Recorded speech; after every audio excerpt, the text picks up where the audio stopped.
আজকে সকালে আমি আমার নতুন বানানো পুকুরে মাছেদের খাবার দেওয়ার সময় এক অবাক করা ঘটনা দেখি।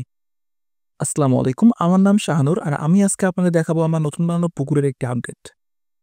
আমি গতকালকে একটি ভিডিও আপলোড করেছিলাম, যে ভিডিওতে আমি আপনাদের দেখিয়েছিলাম কিভাবে আমি একটি নতুন পুকুর বানিয়েছি, একটি মাটির পাত্রে কিভাবে একটি পুকুরের সেট আপ করেছি।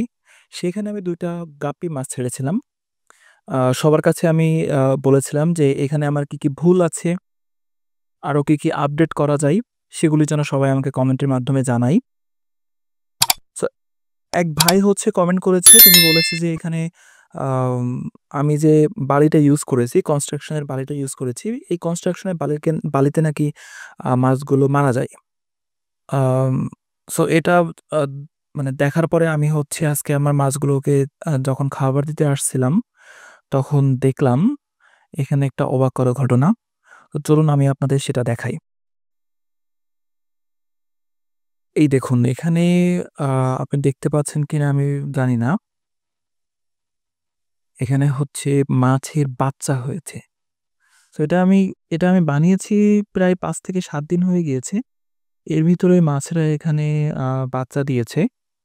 আমি এখানে টোটাল হয়তো ৫ টা বাচ্চা দেখেছি।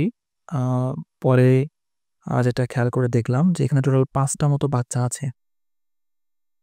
আমি আসলে নিজেই অবাক হয়ে গিয়েছি যে আ এত তাড়াতাড়ি এখানে এরা বাচ্চা দিবে, আমি এটা বুঝতে পারিনি।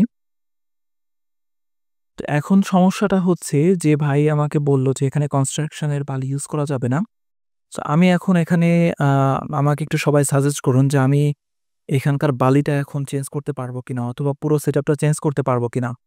আর আ এই যে ছোট মাছের বাচ্চাগুলো, এই বাচ্চাগুলোকে কোনো খাবার দেওয়া লাগে কিনা?